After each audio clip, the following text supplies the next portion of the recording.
ดีพี่น้องสบายดีตอนเช้า มื้อนี้เฮาสิมาเบิ่งมือเฮาปลูกแต่ก่อน3-4 มื้อเอาไปดอกนาปีแล้วเนี่ยปลูก4 เทื่อ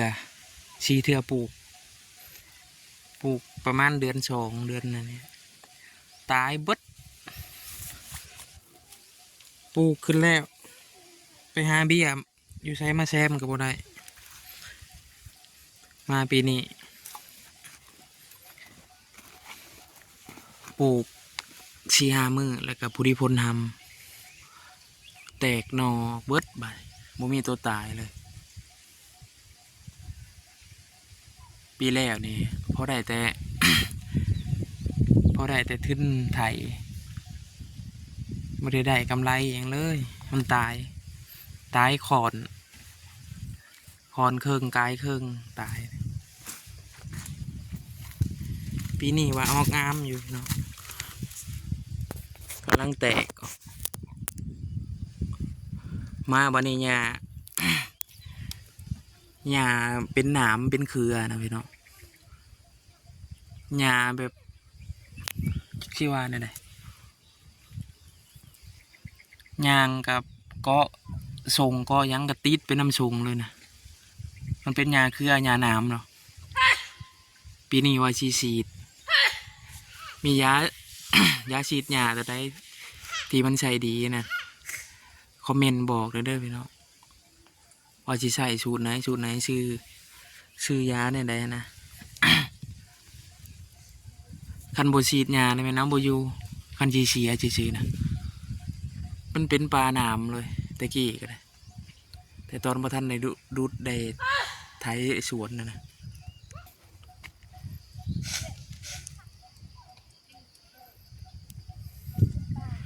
หญ้าดีได้พี่น้องมันโบเป็นหญ้าธรรมดาหญ้า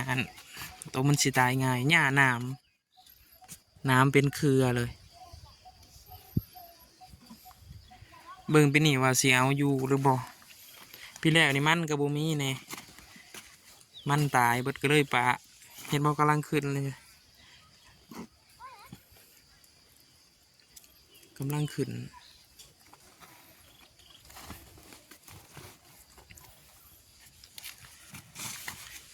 ปีแรกนี่บ่ได้เป็นแน่นี่ปลูกใส่บ่ได้แตกยังเลยเป็นน้ำปลูกแต่ตอนหูปีบ่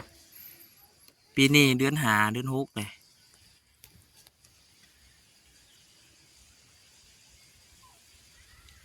กว้างเติบเลยพี่น้อง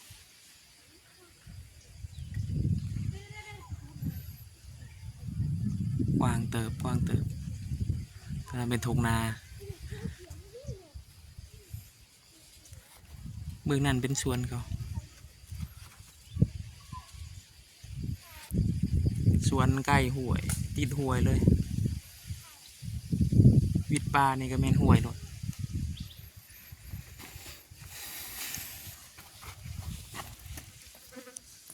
เห็ดโมพี่น้องว้าเราจุกบุคืดว่ามันสิเป็นไว้นี่นะคือเห็นปีแรกนะปลูกจะได้กระต่ายนะคอมเมนต์บอกด้วยพี่น้องใส่ยาซื้อในใดยาฉีดยานะปีนี้ที่ฉีดปีแล้วในเสียเอาเสียมเสียเอาโบยูเลยปีแรกนี่ก็ตายกับบริตายเบิดดอกแต่ว่าตายขอนเครื่องเลย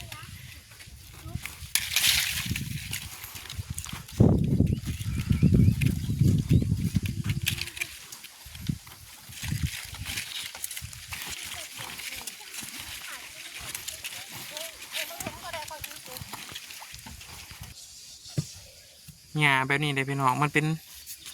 เครือหรอได้เครือหนามนี่แม่นเลยนี่แบบนี้นี่บุหัวเนี่ยยังบัดใหญ่นี่ป้าตัวมันเป็นเครือเป็นพุ่มยาวไปเลยนี่เครือหนามเลยกำลังปงเลยแบบนี้แหละพี่แรกเนี่ยมันน้ำใหญ่อยู่โบแม่น้ำยาหยุบมันก็อยู่พื้นดินมันอยู่ลามดินโหลดอันนี้มันเป็น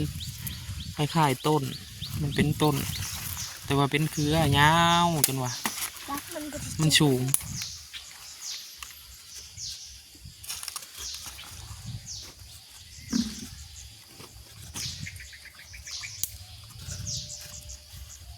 มื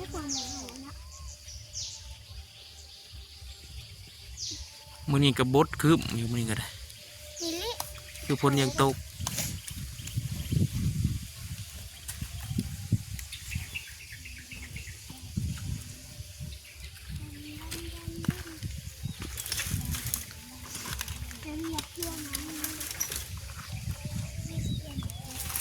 เชียมถือกันเด้อบ่นาว่าสิออกไวปานนี้ปลูกถึกช่วงปลูกแล้วพ้นบัดหำอันพ้นบ่หำก็บ่ออกดอกตามเบิ่งเป็นมาปีแล้วนี่โลด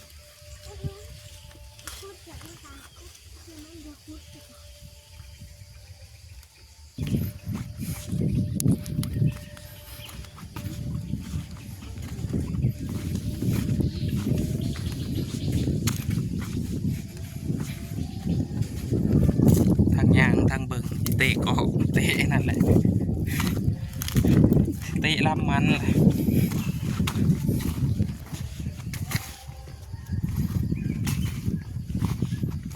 2 ปี3 ปีแล้วปลูกแล้วพี่น้องปลูกหลายเทื่อแล้ว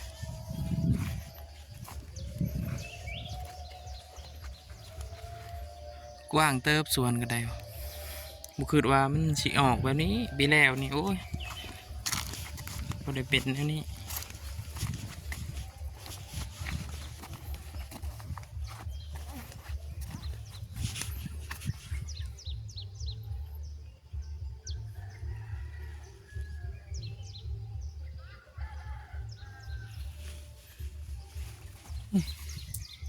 คือบ่ออกวะนี่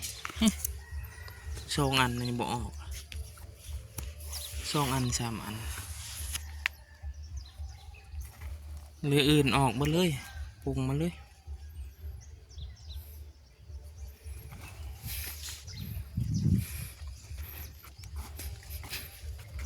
หมักเพชรพี่น้องเพชรกระยาขึ้นยังบริเสียสักเพชรหมักพริกปลูกพอได้กิน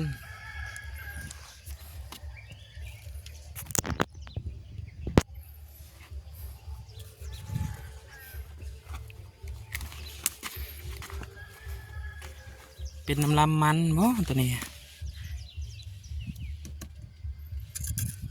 ประมาณ3-4 ก็เอาบ่ออกตัวอื่นออกมาเลย